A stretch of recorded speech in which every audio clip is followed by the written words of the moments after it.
Sup, ladies and gentlemen, Accolon here, and welcome back to each one of you. Of course, if you are new to the channel, thank you so much for joining us.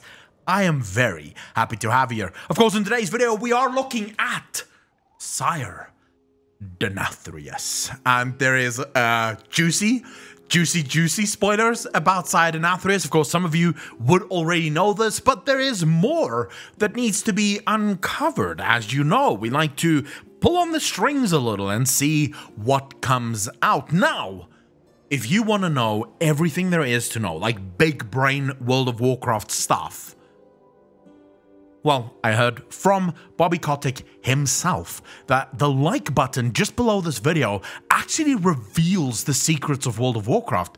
Who knew? So give it a little tappy tap, you'll know everything there is to know about World of Warcraft, and you'll help out the channel just a little bit. Remember, you can follow me live on Twitch, the link in the description down below, every Tuesday to Friday. And without further ado, let's jump into the video.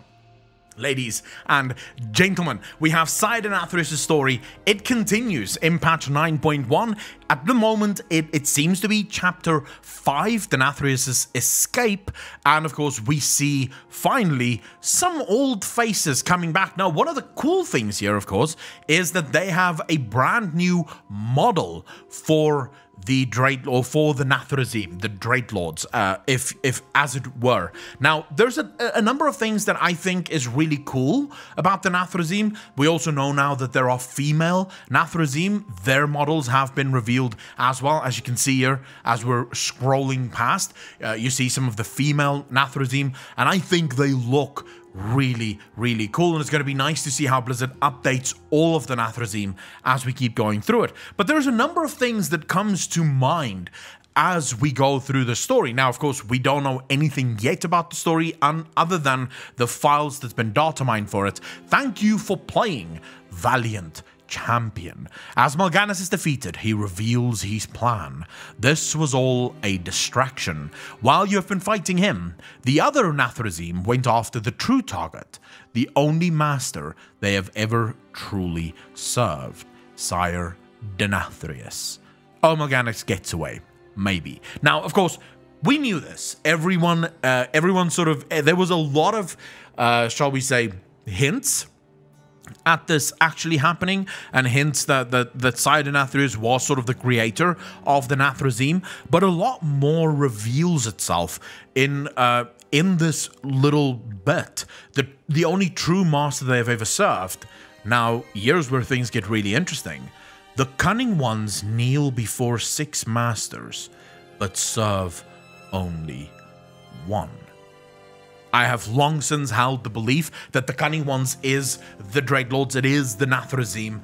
They are the ones who is referred to as the Cunning Ones. And we know that the Nathrezim have sort of infiltrated every single one of the cosmological forces thanks to the preface of war that we had very early on within the Shadowlands. We know that they've infiltrated all of these. What's more interesting now is that there is now a direct link between the Nathrezim and Zuvul. What would be even more interesting is what is Sire Denathrius going to do next. Remember, we had Sire Denathrius captured, and Zuvul said that every soul serves its purpose, and Sire Denathrius had served his. So Zuvul was happy to leave Sire Denathrius atop the tower, basically banished by the light for all eternity. Zuvul did not care. Will Sire Denathrius once again make his way to Zuvul to, I don't know, partake in the feast to come? Or will Sire Denathrius actually turn against the Jailer? Now, my opinion, he's most likely going to go back to the Jailer, back to the fold of Zuvul. We already spoke about the incredible power level that Zuvul holds, and I don't see Sire Denathrius as someone who's going to pick the losing side, so to speak. So he will most likely make his way back to the Jailer. I also don't think he will be accepted back in any way, shape, or form. There is still the small little problem of Prince Renathal, which, again, not very trustworthy. I do imagine that he's going to be doing something to eventually poke us in the ass when we didn't ask for it. So there's gonna be a lot of bad shit still to come. Now, what exactly does the Nathrezim, what does this reveal to us in terms of the Nathrezim's overall standing within the universe?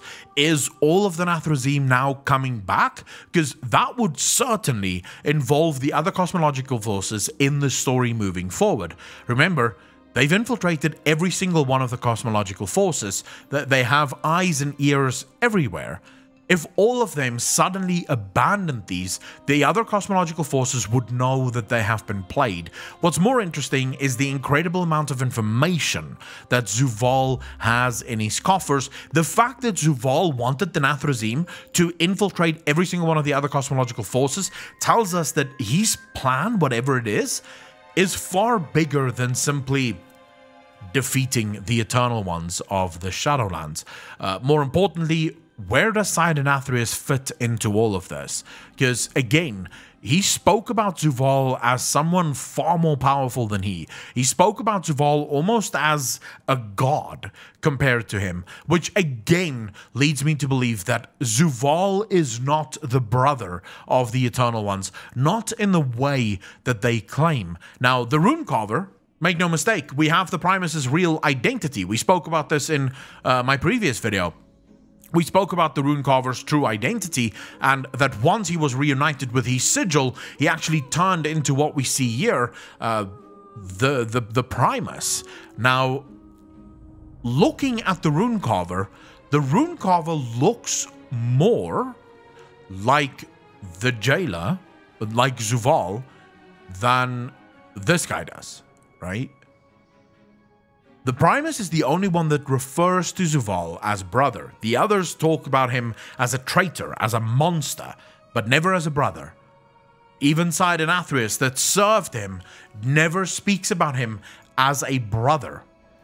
So it is entirely possible that the Primus and Zuval are different creatures entirely. They're not eternal ones. They come from a different breed of creature. They're far more powerful. They may in fact be the children of the first ones, more powerful than the eternal ones. All of this sort of strangely, and I know this is a bit of out of left field, points once more to Arthas.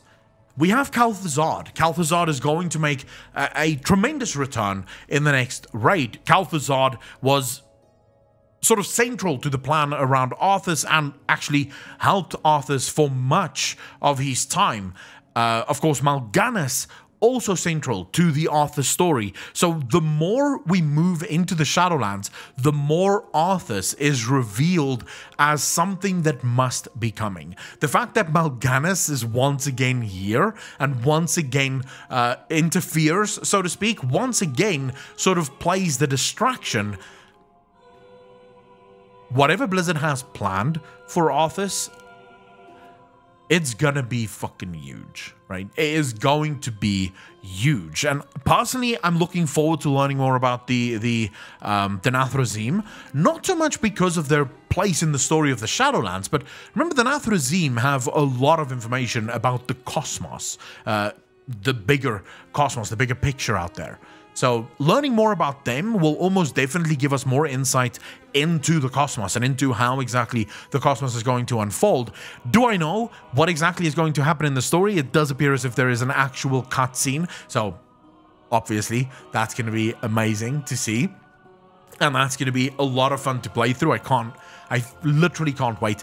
It is a short story, or a short video, because I really just wanted to bring you the Sidon-Athreus update, and I sort of wanted to share with you that the Old God Whispers, once again, we have now a couple of Old God Whispers. We have the 5 torches that lights the way, 5 keys that open the path. We have the 5 keys, 5 torches now darkened Whisper, and now we have the Cunning Ones kneel before 6 masters, but serve only 1. I am genuinely of the belief that the Old God Whispers had nothing to do with the current state of affairs of the game. Almost every single one of the Old God Whispers had relation to what was to come. And the final whisper that I will leave all of you with is from Gul'dan. In the end, death will inherit this world, and she will be waiting. Who might that be? If you think you know, you can hit that like button on your way down to the comment section to leave me a comment to tell me exactly what you think all of that and more means. I love to read your comments, so please partake in the festivities. To all of the patrons, the Twitch subs, and of course, the YouTube channel members, thank you so much for your monthly contributions. It does mean the world to me. Thanks to you guys. This channel is still growing, is growing stronger every single day. Alex actually gets to be paid thanks to your generosity. And of course, for all patrons, $5 and up, there is a weekly podcast. Lovecraft Episode 2 is available right now over on Patreon. If you want to partake in the Lovecraft episodes, all you have to do is move over to Patreon, the link in the description down below. Ladies and gentlemen, as always, my name is Akalon. I love you, and I will see you in the next one. Peace out, fam.